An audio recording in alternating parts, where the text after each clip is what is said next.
579-570. We're heading into year 7 of Shanahan, and this team has top-end talent all across the board. He's got probably on paper his most dynamic offense that he's ever had with Debo, Ayuk, Kittle, and of course Christian McCaffrey. Where are you at with Kyle Shanahan as head coach of the Niners? I felt really refreshed to see him happy the other day with Nick Bosa. I thought that was a big.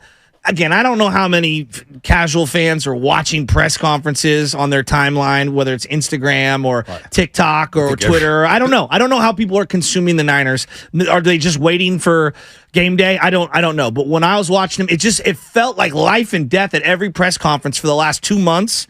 And then to see him so happy that they got the Nick Bosa deal done, I think it was a huge exhale in the room, and I think everybody's ready emotionally and mentally to start the year off much better. Other than winning the Super Bowl, what's the next level for him? What does he need to do? Does this offense need to carry the defense at times? You know what do they need to average 30 points a game? Do they need more explosives? What's next in this offense? I hate to be this guy. I would love to see Brock Purdy throw a touchdown pass, late in the game. And as he's coming back to the sideline, Shanahan it's not in his nature. Just, bear hug him. You know what I mean? I do want some big fist pumps from Shanahan. I want to see, when I think of, McVay or even Harbaugh back in the day, and I know not everyone, Andy Reid doesn't hug anyone. Right. You know what I mean? He's not, Belichick He gives it a little, Andy Reid gives it a little. But I would love to see Kyle Shanahan just, give him a bear hug. You know what I mean? I don't know. It's something. You want to see him run in the end zone like McVay? No, not that. There's just something I'm a rah-rah guy. And so when I see Dan Campbell and he's like, we're going for it, and he's yelling at his guys and he's telling them we're going to go for it, even though it was a horrible play call. Right. They go for it on 4th down. Or when I see Pete Carroll and he's like, yeah, and he's all jacked up and all the defensive players are ready to hug Pete. There's just something. I would love to see Kyle break his own mold and just slap a big bear hug on Brock Purdy. I don't know. I'd love that. I do want to see him loosen up a little bit. I do want to see him loosen up. And somebody on YouTube here, who is it? V-Tran. Kyle is stoic. That's just the way he is. He is stoic. And I'm with you. I know he is. I want to see him loosen up a little bit. It was good to see him smile the other day. It was. Because he has been a little – listen, Kyle's always been snarky with the media. And a lot of people – well, it's funny. We didn't even touch on when he went back and forth with Matt Mayoko. And a lot of people looked at Shanahan and said, why did he come at him like that? Well, again, you were surprised a couple weeks ago when Bryce Harper said, hey, that caller Chuck, 94 WIP, right? These guys listen, and they read. When Trey Lance got demoted to the 3rd string, and they named Sam Darnold the backup quarterback, which they didn't want to get released. I think that was Trey Lance telling his agent, hey, I'm the number 3 quarterback. I want out. I believe Trey Lance's representative leaked that. This is the first time that. We've referenced the T word all week. Right? It's great. It's been refreshing. Right. And when I'm not even going to go there with Trey Lance, but a lot of people, when Shanahan did an interview with a radio station and he didn't talk to the media and things like a lot of people called him a coward. And I think he took that personal.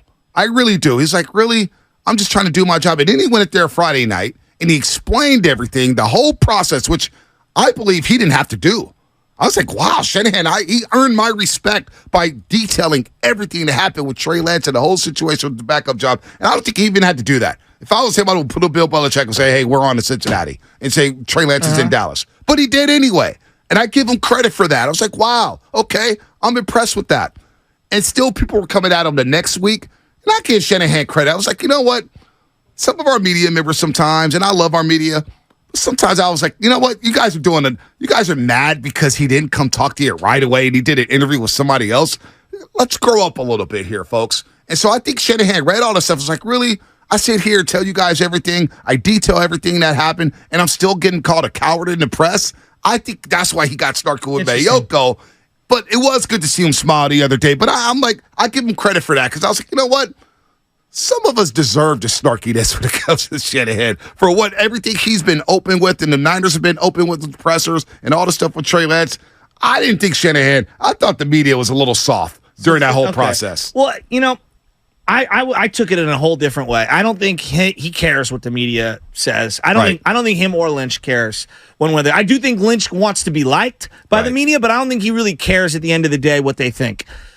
I do believe, and this is me, I have zero knowledge inside the building. I don't know anyone. I don't pretend to know anybody. I do feel that, I think Jed came to Lynch and Shanahan, and not that like you better be right on Brock, because I don't think he's talking like that. It's just like, if this is what we're going to do, we got to win. Yeah. If this is the direction that we're going in, it's got to be right. I do think so. I wonder where Chad's at right now. I do think so. And I think that the whole Bosa thing, I think that weighed on everyone because they want to have this guy. Shanahan has talked. If you listen to Shanahan at all at a podium, the guy has talked about defensive line play since day one. He's talked about getting after the quarterback, right? Obviously, his offensive scheme is something that's very important to him. The second thing is 100%. I want a ferocious defensive line. Well, there's no other player in the league you would trade for at 25 years old than Nick Bosa. I don't care. Every team in the league is looking for a Nick Bosa. So I think that weighed on him heavily. Yep. And I think that behind the scenes, I think not that they're feeling the heat. That's not what I'm getting at. I just think that, like, the owner said to them, like, if this is the direction you're going to go in, you better be right.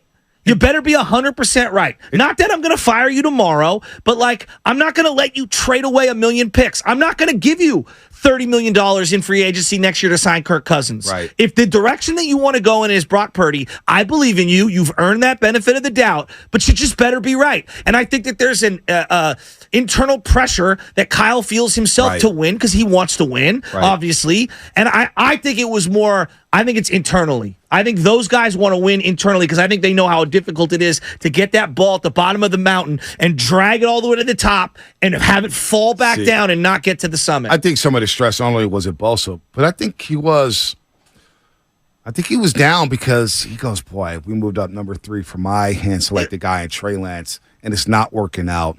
And I've got to tell Trey we have to move on. I think that hurt him, too, because Trey's a good kid. I'm sure. And Trey worked his butt off to get back, and I think Shanahan was like, damn, I got to wear this one. I know I have to wear it. He's a good kid, and it hurt to tell him. That's why he's like, you know what, just take the day off. You're talking like this. So I think Shanahan was also hurt by that as well. The tension in the room, knowing that, bro, we brought in Darnold, and he's going to compete, and boy, we got to move on from our hand-selected number 3 overall pick. And I know I'm going to get hit. I'm going to get beat up everywhere else, but I got to try to keep my locker room. I think he was beat up by that as well. So, like, and I'm not going to pretend like my marriage is an exact comp to ownership, head coach, comps here. But, like, we've all been in that opportunity with our significant other where we're like, I want to buy X. Right. In my case, it's like the downstairs wet bar. We were redoing everything, and I wanted to put in this particular thing, and it didn't work out the way that we wanted it to.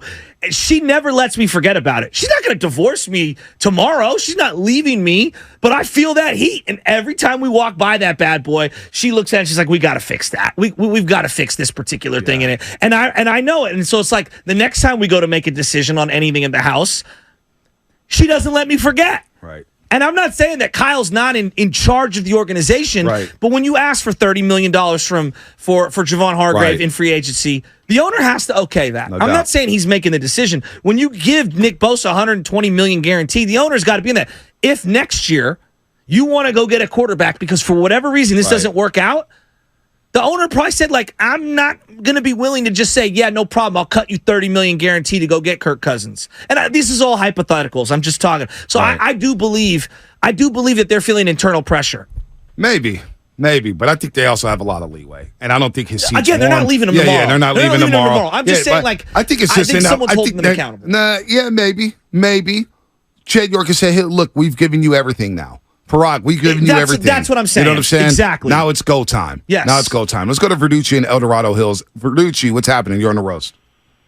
Hey, what's going on, fellas? Happy Friday. Verducci. Niner faithful, baby. Hopefully you are ready, baby. I'm so pumped up for Sunday. And you asked about our feeling about Shanahan.